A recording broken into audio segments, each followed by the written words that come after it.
nice queue of events for the spring time frame, taking us into summer. So thank you for joining today. This was, I think, our second event of our second webinar of the year. And we'll go ahead and start moving in person now because things are starting to get a little bit better. But then again, I was talking to the folks on the line here about how we're having this weird wintry mix and winter does not want to let go. But we hope that by the end of this month that you are able to come in person because we will have Meridian speaking about executive compensation. And it's going to be in downtown Chicago, so 110 North Wacker Drive. They're going to be talking about LTI vehicles. And then another in-person event will have a WorkCentive and Vericent at DePaul University. So that's the Loop campus. That's about 10-minute walk from the metro station. So sorry, 10-minute walk from Union Station. They're going to be going over the status quo trap. It's about misalignment into measurable impact. The idea there is really how do you partner with your different stakeholders. But the cool thing about that event is we're offering headshots. And if you haven't gotten a chance to register yet, please be sure to select whether or not you want to get a headshot for that day. We have about 20 slots. So the headshots are going to be free. I believe you will get that emailed out to you a little bit later on after that date. But we're going to be coordinating the event along with the headshots all in one that day. So it'll be a longer afternoon, but then after that, we're hoping that maybe walk over. There's a couple bars across the street, excuse me, and so we can kind of carry on the networking that day. So I hope if you haven't done that already, go out there to CCA's site and sign up for your headshot. Aside from that, a quick reminder that we are a World at Work affiliate, and so therefore we will have a presence at the Total Rewards Conference in San Antonio, which is the week of April 19th. A couple of us on the board will be there, so we hope that you can kind of come and join us, go through that networking and education with us. Aside from that, I understand for those of you who are regular CCA members, you do know that we have a separate comp experts forum, right? There's a separate membership for that. Those are practitioners that kind of come together, open forum, talking about what's really challenging them. We were thinking, usually it's about current challenges, but this time around, we were thinking of really doubling down and talking about AI and how are you using it so that we can kind of get like actual practical examples. I know we've been going through a lot of AI webinars and figuring out how we can stay up to speed on that, but it'd be great to hear from our peers to see, hey, like, how am I using it here at Walgreens? How are you using it at your company? So that will be May 14th. Then our key event of the year is the summit. I have a separate slide on that, so I'll get to that in a bit. But we already have a summer event on the schedule, so that's March and McLennan. We're actually trying to get you guys out into the suburbs now, so there's a Schaumburg event. It'll be on Benefits and Perks by LifeStage. All right, so we'll make sure that there's a networking session that goes with March and McLennan there. Going into that summit, really quick reminder, it will be June 11th. We're really super excited because we're going to be holding at the McDonald's headquarters this year. And I did get it out of the McDonald's team that we can have a McDonald's breakfast. We won't feed you guys burgers throughout the day or anything like that, but you'll be able to get the like the full feeling of being out there. There is a happy hour as a reminder, and it's going to be at an upper terrace and everything. So day-long networking and education. So some of the folks that are going to come out and going through sessions with us will be Willis Towers Watson going over pay for performance, Better Comp going over the gray areas of compensation, Aon going over strategic workforce planning and kind of tying that in with AI. And then we always have that Total Rewards panel with practitioners, consultants, and so on. This year, we're having the CEO of World at Work, Scott Kaywood's going to come out, a consultant, so Mary Mosquito from Lockton Consulting. We have a practitioner, Bob Simmons, who's the vice president of Total Rewards at United Airlines, and Katie Sistowski, who's going to be just the panel moderator from salary.com. This is just a quick reminder, the only event that we actually charge you for, and honestly is just because we're feeding you throughout the day and just because we are trying to make sure that we we can have the best offering possible for that day for you. Okay, so I hope I can see a lot of you guys there that day. Another quick reminder is coffee chats. So for coffee chats, I know a lot of you guys have signed up. We've gone through about 3 rounds of this already, right? That's one-on-one networking. We hook you up with another comp practitioner in the Chicagoland area. You can either meet them in person or do a virtual coffee chat.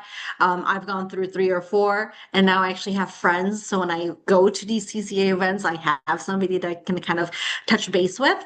So if you're kind of shy about coming out to the annual summit or any of these networking events, if you sign up for a coffee chat, you'll have somebody there with you. And we're going to do another round in late March, kind of teeing it up so that you can actually meet your person, your coffee chat companion at the summit. So I hope that all works out for you guys, and you'll see some emails come out for that soon. Right.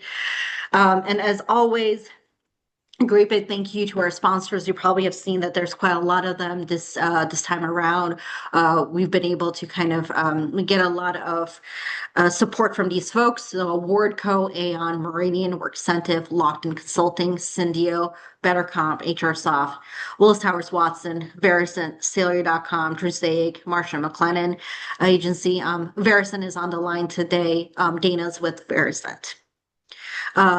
So kind of giving you finally kind of being able to give this off now to the presenters to kind of go over this untangling complexity and incentive compensation. Quick introductions for the presenters. Anne Sausch is with, she's an independent consultant with compensation transformation. She's an advisor. She's got over 20 years of compensation experience and has been kind of helping out with direct support with complex compensation issues. We have Chris Ball, who's with Innovine. He's a lead business consultant. He's got over four years of experience with Innovine, helping out with their enterprise solutions. And he's actually got a background in software development. Then we have Dana from Dana Herian, who's with Verisant. He's the VP of SVP of transformation. And he's kind of the sales and marketing lead there. Right. I will give it off to these folks now and stop sharing. All right. Thank you. So today throughout the conversation, and we're going to try to have it be a bit of a conversation between myself, Dana, and Chris, and so that so you can kind of get some different perspectives because we do come from 3 different but interrelated worlds, and really try to help you get a good understanding for, in the incentive space, oftentimes it is very complex. And how can you go about starting to untangle it, understand what your company has, and then how to really set up a strong governance structure going forward, and then get to the point of automating your plans to also make it more efficient and much better environment for the employees. So let's go ahead and dive in, Chris. Mm-hmm. Couple more. Yeah, we can jump one more slide. Let's go one more. There we go. All right. Okay. So with that, one of my favorite questions to ask as I work with companies or as I talk to different comp professionals is, how do you count the number of incentive plans you have? What defines the difference between one incentive plan and the next incentive plan? My favorite answer, which is actually probably the most frequent answer I get, is that people define it based on how many plan documents they have. And I'll show you an example that I ran into where the one plan document was clearly not one incentive plan. And so I like to define it from truly the calculations that go into the incentive plan. And this truly leads into the technology as well, as for every different incentive plan by this definition, it ends up being a separate configuration. And so it's a good way to take a look at it. So I define the incentive plan as having different calculations to determine the payout, including if it has separate metrics. So if it has different metrics or plan components, then it would be separated into a separate plan, right? Because that's a separate data feed, separate calculations that have to come in. However, As you're designing incentive plans, if the goals and the payout values can vary by individuals, so maybe somebody in the Northeast has a goal of 10 and somebody in the Southeast has a goal of 5, just because of the regional differences, right? Same incentive plan, because from a technology standpoint, make it a parameter, put it in a table, and it can still calculate without, at an individual level without having to truly differentiate the calculations. So with that, let's jump to the next slide. And actually, we'll go to our first poll question if we want to switch over, Lauren, to the poll question. And this is, you can select multiple, but the question is, which of these should be considered a separate incentive plan based on the definition we just went through? So the first option, and you can select all three, you can select two, you can select one. Calculations are the same for these employees, but 10 of the individuals have a unique component. Like one of the 10 people has an extra plan component for meetings scheduled. Literally my least favorite metric that you could possibly put into a plan, but I've seen it multiple times. And oftentimes, it's one of those unique components where leaders want to add on something different for particular individuals. The next one is one set of employees is not paid upon termination. So if they quit, they do not get that next incentive payout. The other one is set that they would, that if they would still get paid even if it's a voluntary termination. And then the last one, you have employee A with a goal of 50, whereas employee B has a goal of 55. So of these three, which ones have multiple plans described? 1, 2, or 3, or multiple of them? So you can go ahead and submit your answers. Lauren, do we have any responses coming in? Yep, they're trickling in. Okay. We'll give you some time. Probably not too much time because we want to get to content, but just a good chance for you to kind of think through it in the spot before we look at some examples together. All right. Should we go ahead and close it, Lauren? Yes. Okay. Well, could play Jeopardy music. All right. Oh yeah, we should have music. That would have been fun. Okay, so the answer was the first and the second one are separate plans, right? You have to build in separate calculations for, whether it be those unique plan components, extra metrics, or terminations. But if one employee just has a different goal than another employee, it does not need to be considered a separate plan. That's actually a good way you can differentiate and customize, while staying in the same kind of calculation construct.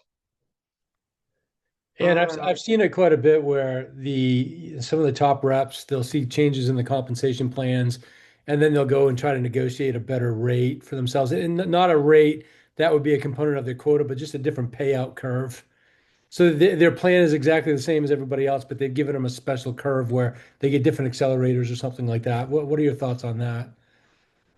Yeah, I think it's hard because, you start to have to go one-off nuances for all these different people. You need to make sure you have the right plan documentation. You need to make sure the technology works well. Like you start adding to that administrative burden and the complexity of the leaders keeping track of, oh, we made a special deal with this person, but not this person. Yeah.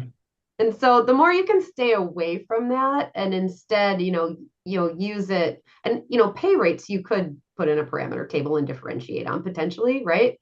I think you need to work with your technology partners to see how can you do it in a way in which it can really stay within the construct of the incentive plan.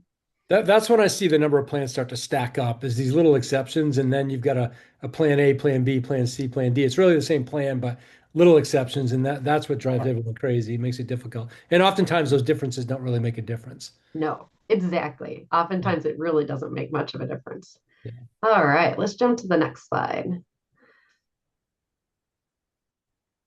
So one of the best ways to really diagnose how complex is your incentive environment, where do you have all these little one-off plans that Dana was referencing that they really just build up over time, right? If you're not careful in watching it. I always recommend starting by creating a plan inventory where you collect all the plan documentation that exists. Sometimes you have to go to payroll to be like, hey, who's submitting incentive payments to make sure you truly have all the plans captured. And then detailing out the components of the plan. How do the calculations work? What's the eligibility rules? What's the employment terms? and really making sure that you kind of look at all those fine details, and you notice a lot of that aligns back to the definition we just went through. In that inventory, it's always good to audit your tech stack, which that sounds a little scary, but really as you dig into it, what system is doing the calculation? Are you using Excel? Is it homegrown? Is it a third-party system like Veracent? And also, where is your data coming from? What data systems are feeding in? As you often find a lot of additional complexity in there. And auditing that tech stack gives you a much better idea for your environment, and you can start to figure out how much spend do you have to run these incentive plans. After you have your inventory built, it's a great time to really evaluate where can you consolidate opportunities. We'll go through a couple examples of that. But ultimately, if you can get rid of some of those one-offs and really simplify the environment, it's going to reduce your risk, going to reduce your administrative burden, and it truly will actually help your leaders and the employees actually follow through on the incentive plan and help drive that revenue. And then last, of course, influencing business leaders. They don't always love it when you come to them and say, hey, we're going to reduce the number of incentive plans you have. You got to appeal to them with the cost savings, the revenue you can drive, and reducing that risk as well. And the fact that if you can really clean up your house, if you want to move to a more automated solution, which employees do love those views you can get through those third-party tools, cleaning it up first will make that implementation that much easier. And like a lot of times the chief revenue officer will come up with an idea for a compensation plan, but you have no way to possibly administer it, and they just won't take no for an answer. How do you deal with that? So I love to put it back on them and say, if you can deliver a data source for me and the data, and so that we can analyze it to even see it's possible, Yeah. great, we can take a look at it. And it's funny because usually they'll disappear for 6 months, and then I'll ask them about it and they'll be like, yeah, we never found anything. And so that is what one rule I always have. Always put the onus of finding the data on the business, because it is such a hard ask. And you're right, they ask for the moon, not knowing that it's impossible to get to. That's some solid advice. Yeah. All right. Are there any questions popping up in the chat that we wanted to answer? I actually just saw one pop up around who should have individual metrics, I think. Yes. There's one other. I can kind of say that one out loud. What type of roles beyond sales can and should have individual metrics? Yeah. So no, I think that's a great question. And most of us write around discretionary plans where you have, objectives, they're annual, and you just get that annual bonus. Um, it is not a very transparent bonus, right? We can all admit sometimes you get that number and you're like, oh, interesting. Okay, maybe it's a percent of base, but then how did they get to that final number? What I love about, the more formulaic incentive plans, which typically are geared more towards sales, is that it's transparent. If they're well designed, and especially if you have a good system to support the calculations and to display it for the employees, it's a very transparent payment process. And so if you have other individual roles that are measurable, that have and truly that measure the outcomes that you're trying to drive for the business, right? You don't want to just measure the inputs. How many calls did you make today? Not a great metric that doesn't necessarily drive your revenue. But if they have good outcome measurements, I think that it's a great opportunity to put them on a plan that's more transparent, pays them more frequently, and they truly understand how they're going to be rewarded for their work. And I Thank see it you. a lot in the bookends to sales. So in marketing, the sales development reps and the business development reps are kind of salespeople, but they're really more activity based. And then customer success on the back end of it for engagement and things like that. So I see it expanding to the left and to the right of sales quite often. Yeah. Yeah, which I definitely think is great. You get that carrot and that transparency. Thank you. One additional question in the chat, which I think folks are weighing in on already. If you're required to be active on payment date, but have an exception for a few reasons like retirement, are those different plans? As long as you have the exceptions well defined and you can configure it in the system, which usually termination code at retirement would be able to come through. So then you'd be able to keep that payment going. Whereas termination and voluntary code, you could say, nope, we're going to cut that off, right? If it's not a commission plan, and it's all legal, all that good stuff. So yes, but the key is to actually define it and not allow it to be exception based, where somebody's like, oh, I'm retiring. Can I please get my incentive? You need to define it upfront, document it, and configure it. Yeah, it's a frequent method for us when we're building items for our clients is to be able to put in exceptions like that for whether or not somebody's on leave of absence, terminate, or retirement. So if they provide it to us, we can usually do some sort of building or some sort of construction of that. Perfect. Thank you. Those seem to be the only questions in the chat as of now. All right, great. Okay, let's jump to a couple examples here. I'm going to go through them a little bit quickly. I want to make sure I have time for Chris to go through his piece. But this is one example where I got a plan document. It was really long. Started digging through it. They told me we got one plan in our business, and start digging through it, 9 separate plans. They had different plan components, different ways in which they calculated, different ways in which they handled leave of absence. And so, and it was a great senior leader that led this, where when I took this inventory back to him and said, look, you don't have one plan, you have 9 plans for what truly is 2 roles. He had, product F sellers, which I obviously made it more generic here. They only had one person on that plan who had their own metrics, their own calculation.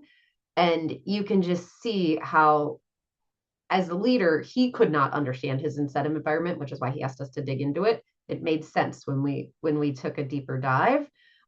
We worked with this leader, and we were able to get the sellers. So all 6 groups of sellers got onto one plan construct. So the same components, the same calculations. And then we also made sure that, new hires was more spelled out in terms of how to handle that, terminations, as well as leave of absence. So it was consistent across the board. So we had a plan for sellers and a plan from sales support. We went from 9 plans down to 2 plans, and we're able to get it automated all within 6 months.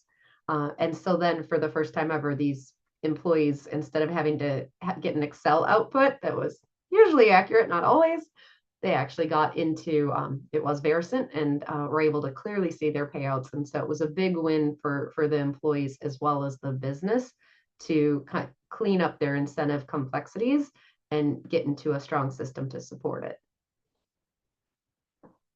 All right, let's jump to the other example, because this one's a little bit of a different example. It's working with a group that in multiple areas of a company, and they looked like they all had similar metrics in terms of everybody had something to do with mortgages. And so on the surface, we're like, great, we have some commonality, but we talked about auditing the tech stack. And you really got to peel that onion back and understand your data sources. So if we flip to the next page, we really dug in on that mortgage referrals. And it was actually just a conversation with these 4 different incentive teams that had actually never talked to each other before, even though they all worked in the same company. And as we dug into it, that mortgage data was actually coming from different places. For the retail banking group, it was a homegrown system that they had. The mortgage group obviously was using the main mortgage system. My favorite was the financial advisor group that was using an Access database to track mortgages. And I was like, where do you get the data from? And then they said the person's name, but they didn't know what that person did. And one of the other leaders in the room was like, hey, that person's on my team. And so one team was like emailing an Excel file over, they're building an Access database, and that's how they're tracking the data. So it was just a great discussion. So first of all, the incentive teams actually realized they're all more related than they realized. They actually are dependent on each other, but we were able to work with these 4 groups that all had and would continue to have 4 different incentive plans. When we brought them all into one third-party system, they all used the same data. It was a consistent data feed. It was much simpler, and there was no more Excel files going into Access databases and the different chaos that they had before. And how much time do you think that saved them in finding that? Oh my gosh. So, I mean, so many hours of just that manual manipulation and the worrying about the Access database crashing. I mean, it was probably like 5 to 6 hours a month at least that they were spending on that Access database that then was able to be automated. That's awesome. Yep. All right. Okay. So let's go on from here. So those were some examples around, how to go about cleaning up your incentive complexities. But the big thing is for me is once you get it cleaned up, right? And that it's really important that you have a framework to keep it clean.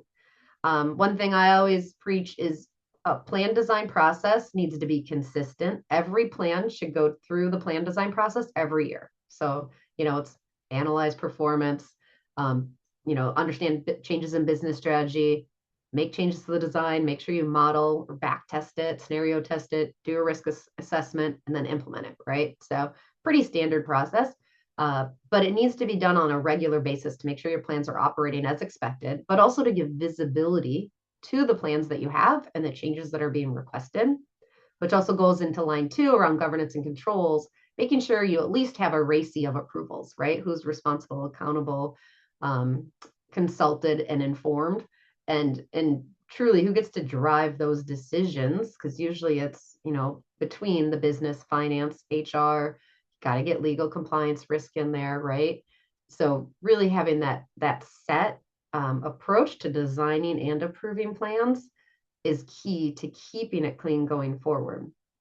Now there's quite a few pieces of this framework. I'm not going to go line by line for the sake of time, but let's jump to the next slide and we'll give you kind of an example, because what you can do with this framework is actually rate yourself and kind of create a heat map for where your company is, right? For plan design for this example, this company had some principles for plan design, right? Like, hey, everybody should model their incentive plan to make sure they understand results before implementing. But they really didn't have a full process, and it was inconsistent by group. Some people modeled, some people didn't. Some people, some people did a risk assessment, most people didn't. So right, definitely an area of opportunity. Limited ownership on the governance and controls in terms of having that piece. Couple other ones. One thing that always flags red, if you're using a lot of Excel and it's email heavy, definitely a concern from a governance standpoint, as oftentimes those Excel files are wrong, and email is especially if you're emailing back and forth around, hey, this data needs to be adjusted, that data needs to be adjusted, I need an exception for that. That is really hard to track. And so that's an area you'd want to improve. So if you kind of grade yourself on these buckets, you can see where you have areas of opportunity and help to move more towards the right. It is hard to get all the way optimized, right? But at least you can start making progress and see where you need to improve upon to make sure that your new cleaned up incentive environment stays that way over time.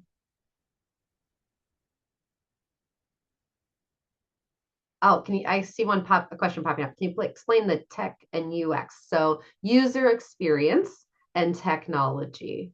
I think it's been a great evolution in the incentive compensation management space over the last, you think back to the tools we had 20 years ago, it wasn't much, right? Oftentimes it was more homegrown. Now they have these great tools that can take your data and consume it, output the calculations and display it back to the employees, but also have a lot more capabilities in terms of, you can submit inquiries in the system, you can submit documents, right, for the employee to acknowledge right in the system.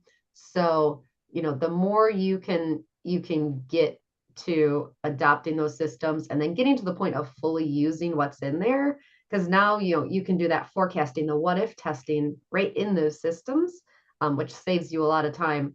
And it also really tightens up the whole process. So definitely a big focus that we see companies, really working hard to evaluate their technology approach right now.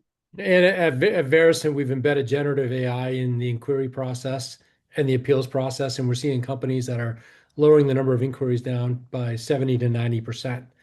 And it's not like a chat bot where you had to be interrogated by it. It's more of having a conversation with it and then it resolving your issue for you and then routing it to the right person if there is an issue that needs to be addressed. So there's some real productivity gains out there.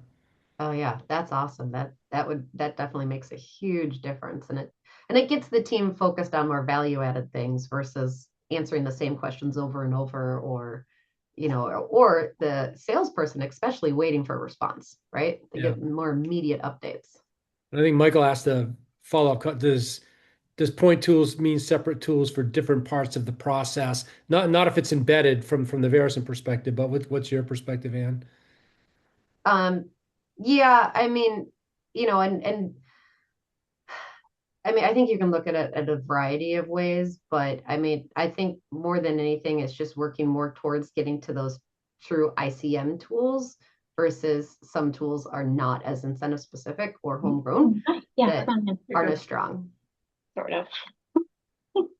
Oh, I got somebody that came off mute there. Oh, there we go. All right. Okay. So let's jump to the wrap up slide for my section because I want to make sure to leave Chris enough time. So very quick walkthrough, but hopefully, it gives you a different idea or perspective, or maybe enhances what you already knew in terms of how to really, have more strategic alignment and rationalization of your incentive plans. How do you really consolidate incentive plans, get to a leaner, more logical portfolio, uncover those redundancies, the outdated metrics, the shadow systems, bring your stakeholders together so they really understand the current environment and what it could be in the future. And truly, like when this is done well, it really has a huge impact on the employees who are on the plans themselves. That pay transparency is such a hot topic. And I truly feel like if you can really simplify your incentive approach and make sure you're displaying it well to the employees, then they will have, your best interest in mind as well, because they'll actually really understand it's not a black box. They're truly understanding how they're getting that pay for performance. All right, Chris, why don't I hand it off to you? Why, thank you, Anne. I really appreciate that. So at some point, after you do all these evaluations, you might start thinking about automating, or you already have automated and you're looking to do updates to your compensation plans using similar things to what Anne has talked about earlier. To be able to get to your thing, you want to be able to implement whatever the changes you made in some sort of technology space. Now, if you're just sitting and you're using Excel and you want to graduate, that's where you want to go and really consider these. But sometimes changes in your compensation plans also may require something different, even if you are automated already. So we're going to go through a few different areas here on this part. So we're going to go and we're going to talk about what it means to have data just generally come into the system, some considerations you want to take along the way. I'm not going to get technical on any of this. I don't want to scare anybody away or put anybody to sleep. So I want to make sure that we'll just keep it at a high level and considerations that you need to make for that. In the same way, take some of the concepts that Anne had in her section for the configuration compensation plans to learn how they break down into configurable items when you put them into an automated solution. Finally, with exception and governance, we'll just make sure that we'll talk about some of the things, other little odds and ends to consider, and then we'll go through reporting and payroll cycle and what happens at the end if you do use an automated solution, and some things to keep in mind when you are implementing this. We only have so much time, so let's get to it. So first, we're going to talk about the inputs here. And I've broken these down into basically three major categories along the way.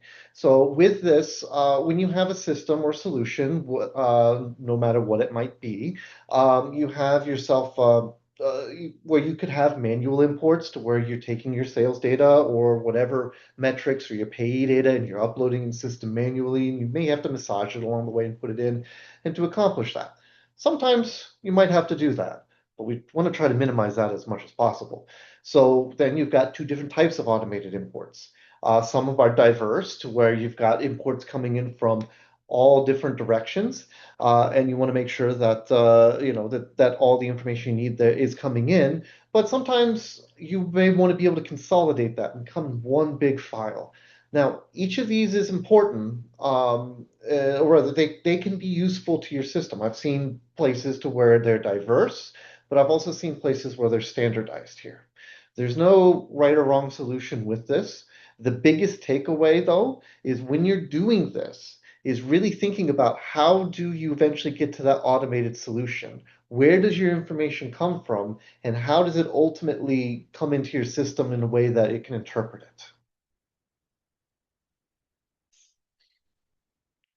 So once you get your data in the system, I'm going to go over to a little visual demo here. So I work a lot in the Verisent platform myself, but this concept goes through a lot of any other system. The core idea is the same, but it demonstrates really well in Verisent here. So you've got your compensation plans in the same way that Anne had discussed them earlier. You sit there and you figure them out, and you want to try to understand how much complexity does this impart in our building, in our implementation here. So I took the example of pool commissions. So I got two pool commissions here that are two different. Everything leading up into it is the same.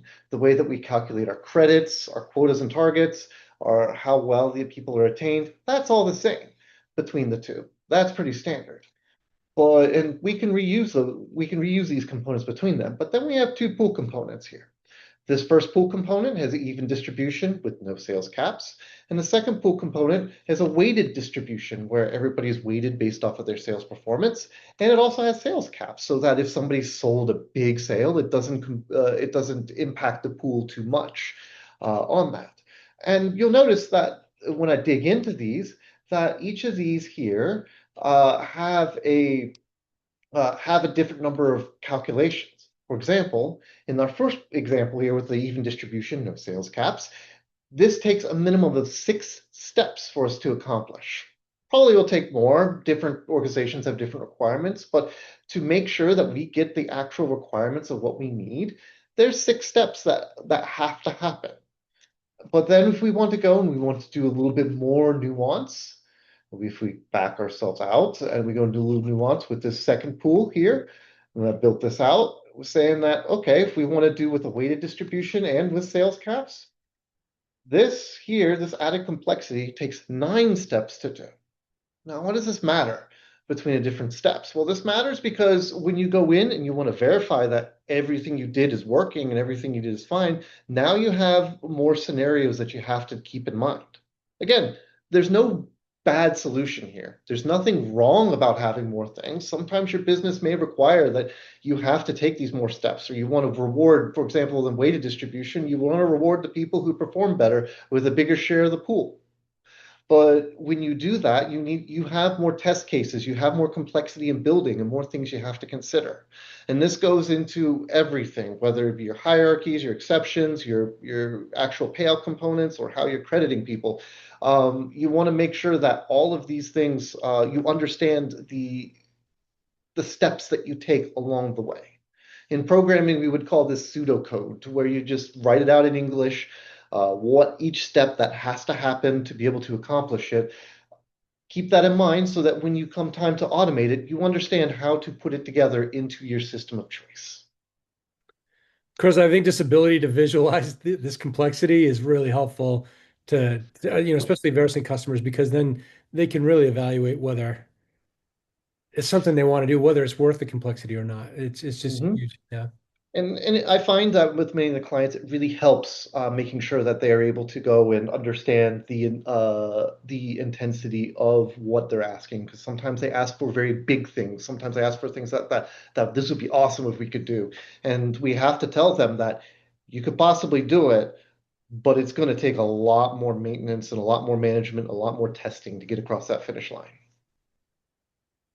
So once you have that idea of your components, or to help you get that idea of components, and this is something that Anne touched on earlier, very early in her things, for those of you paying attention, she mentioned something about people getting extra components, about, what was it? It was The meeting scheduled? the meeting schedules. Thank you, Anne. I blinked there for a moment. Then this falls in a conversation of here of quantitative versus qualitative. And you can't really count. Oh, sorry, let me take a step back. Quantitative here, if you can count it, you can likely automate it. And if it's qualitative, if you can't count it, then it becomes much more difficult, and you have to manually intervene. That meeting schedule thing that Anne talked about, where she's seen this multiple times, would be very qualitative. And it would be very much a struggle to get it into any kind of automation system to understand what is going on with that, and how do you measure that? Whereas with quantitative, where majority of your stuff should live, that's counting stuff like your dollar amounts, your sales amount, or like your quantities of stuff, the numbers of certain types of products you sold. You can even count like how many times you sold to a specific customer. There's all kinds of things that you're considering along the way that you can count as long as your system is configured, or as long as your source system where your data is has that information and can pass it to whatever system you're using to automate it. So once you get past that quantitative versus qualitative, and once you get your components designed here, then you have to think, did we cover everything? And sometimes you didn't cover everything, or sometimes that there are things you can't quite automate. And those are things that you have to do manual inputs. And this is where you're doing manual massaging of the data. You're doing adjustments to it. You're just trying to figure out how do I get how do I get this data correct? And I've seen this right now with a client to where they're coming in and they're having to go and measure how many days an individual worked in the system. And that is something that should be coming from the HRIS, something that should be coming measured, but they're finding that it's not coming in accurately.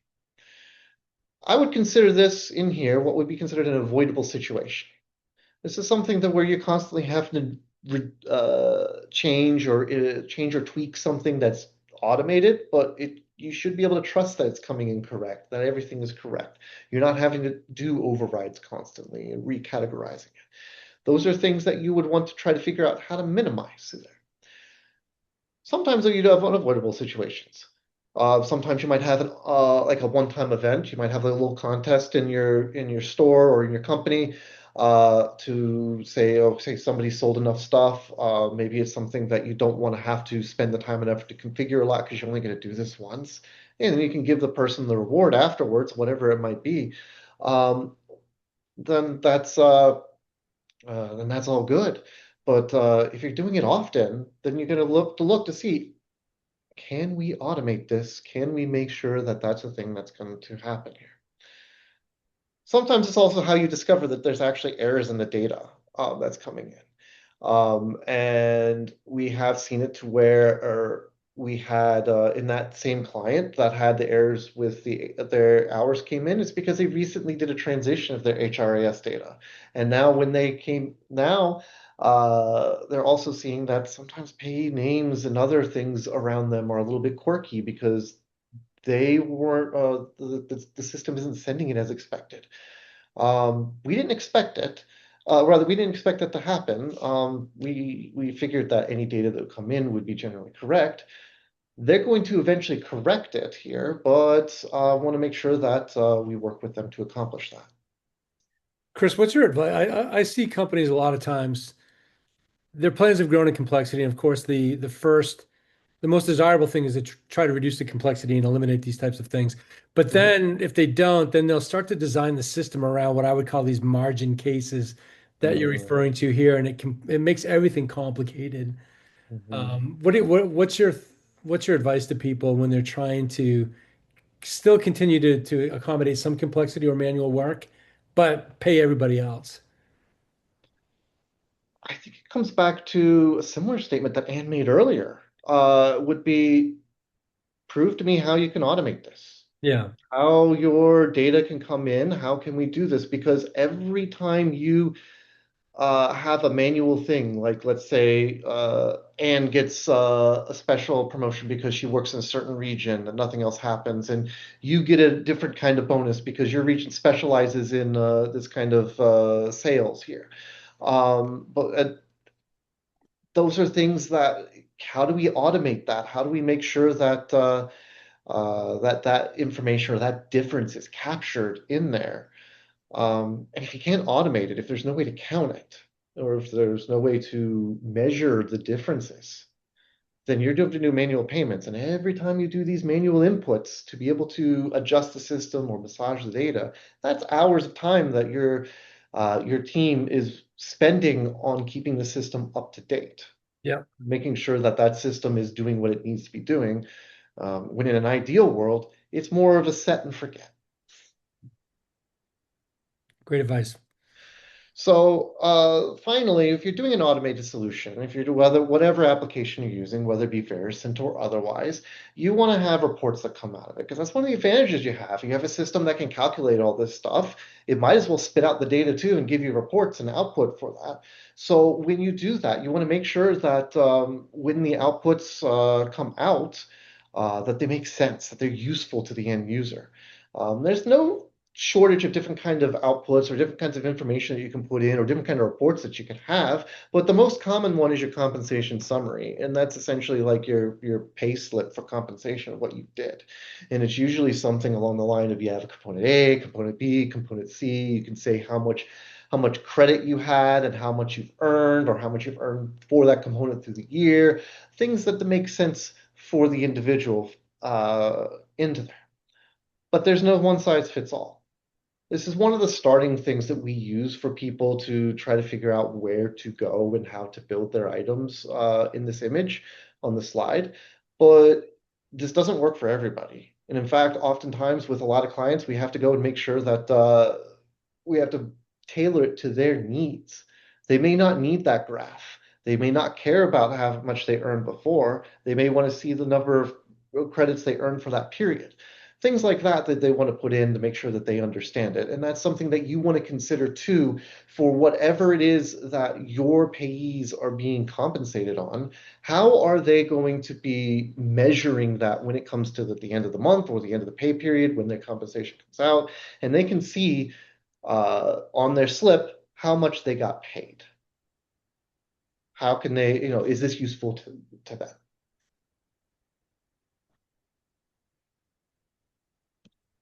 Finally, is ultimately centering around your payroll cycle and your automation for there. Ultimately, you have to ask yourself, how many payroll cycles do you have? First thing is do you have are all the payroll cycles that you have at the same time? Great. So like all the different roles, so like your managers, your sales, your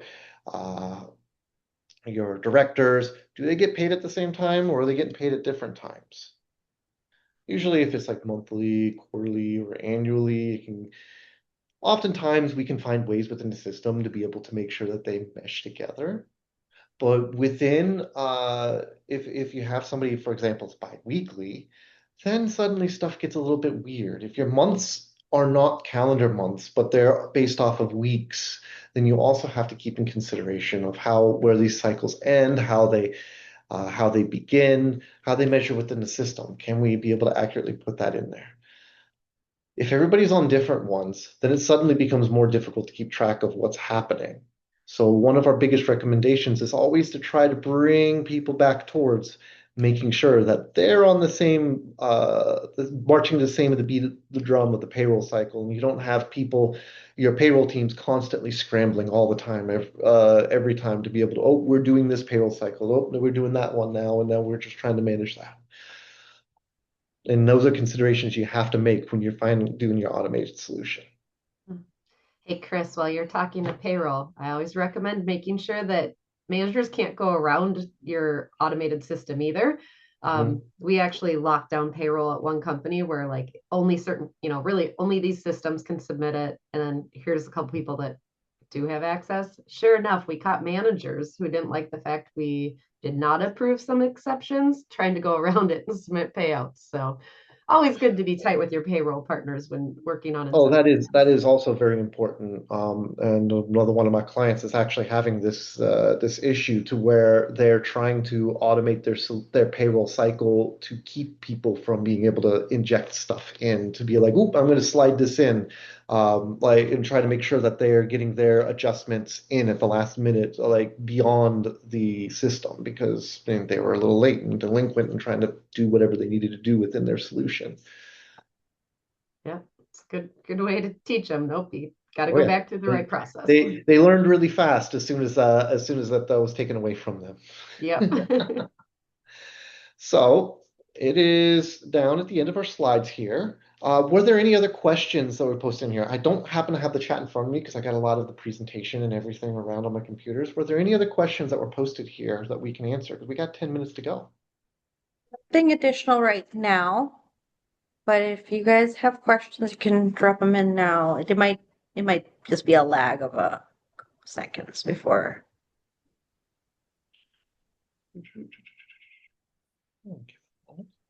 Chris, if someone's thinking about automating their process, what's the top piece of advice you have for them?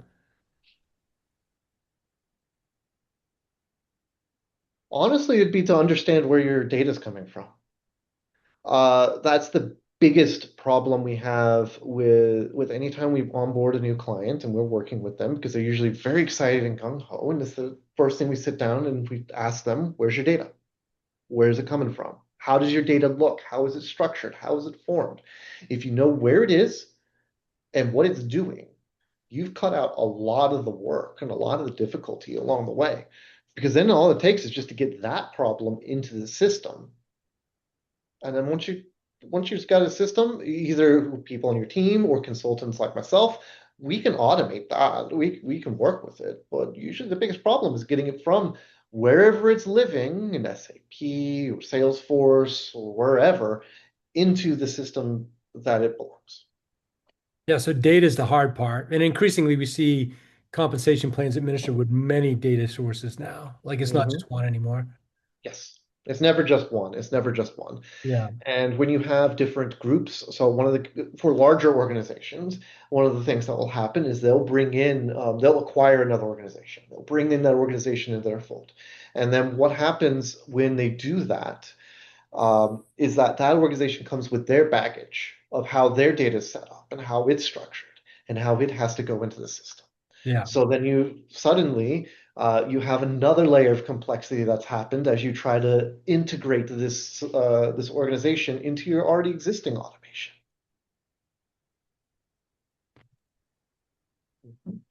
Oh, that's a good question. There's a new one that just popped in. Are you able to see that, Chris, or you want me to read it out?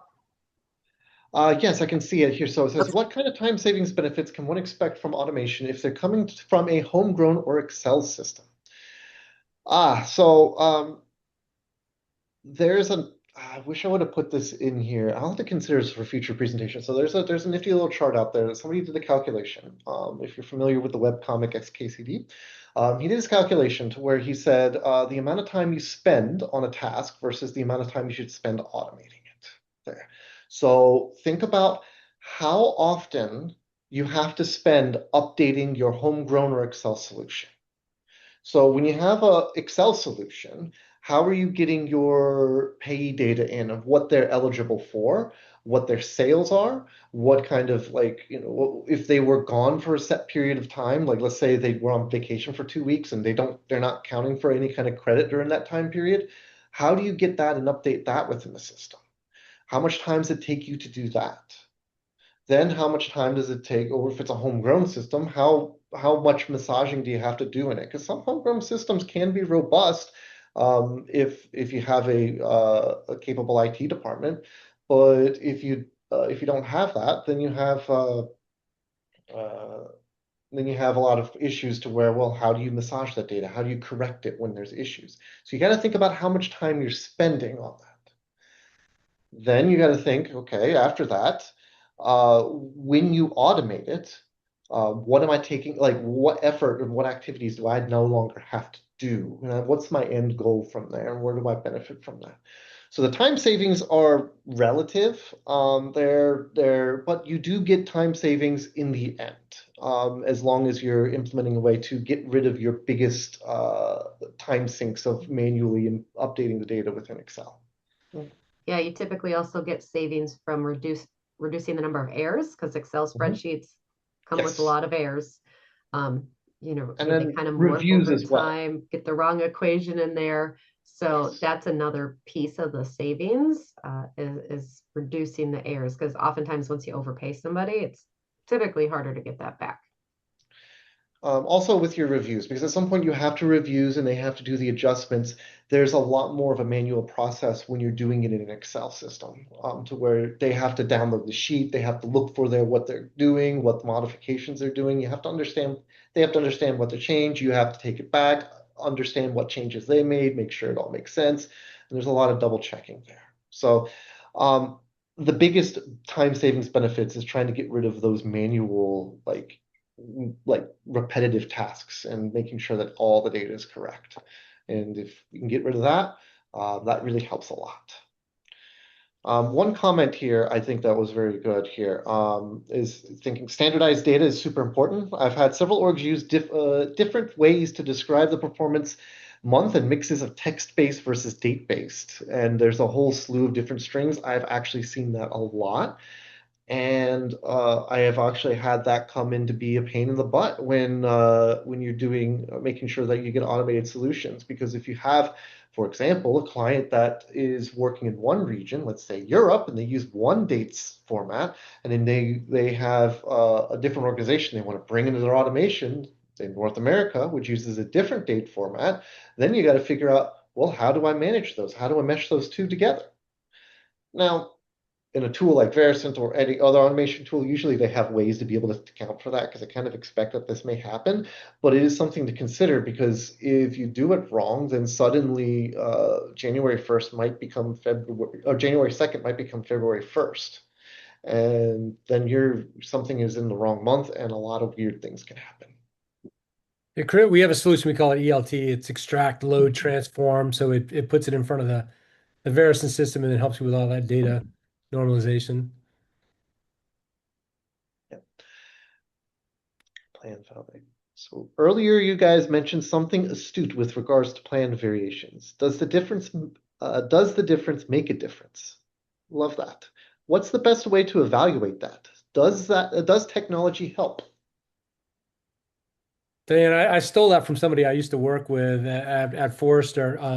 And when we were editing content for each other, sometimes we would argue over small words, and then it would come back to the difference make a difference. In compensation, if somebody wants to pay somebody a payout curve of 0.023 instead of 0.028, oftentimes it's based upon a conversation that somebody had with somebody else. But if you show them the difference in the math, especially the person that's asking for it, they'll often come to their senses and say it's not worth the cost of administration. So sometimes just showing them that the difference doesn't make a difference really helps out. We all know that managing compensation can be somewhat political sometimes, and there's lots of different stakeholders that you have to appease. The more you could show them, the better.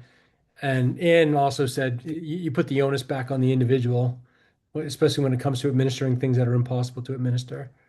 So one area where technology can help in this is if it's something that's relatively simple, like different rates or different, like maybe different scales, perhaps in a way your automation solution that you set up, if you can define it well, you can automate this. And you can say, because you'll have an agreement somewhere, and then you just set up in the system to say, well, let's go ahead and have him be at a different rate than others, or maybe he's a slightly higher rate because of his seniority or tenure or something, or his performance, and then whatever that you contractually agreed. You could likely do that within the system, but that comes with making sure that your system is robust enough to be able to handle slight variations like that throughout it.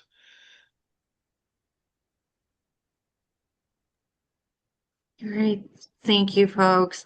I know it is top of the hour, and I know folks usually have to get going, especially since it is mid-March. I wanted to say a very big thank you to Chris and Dana. If you have any additional questions, you can kind of shoot them to CCA. We can get them off to these folks, but I wanted to say thank you very much for your time, and I hope that you guys can fill out that survey so we can kind of figure out what makes sense for you guys for future webinars as well. So thank you again, guys, presenters. I appreciate your time.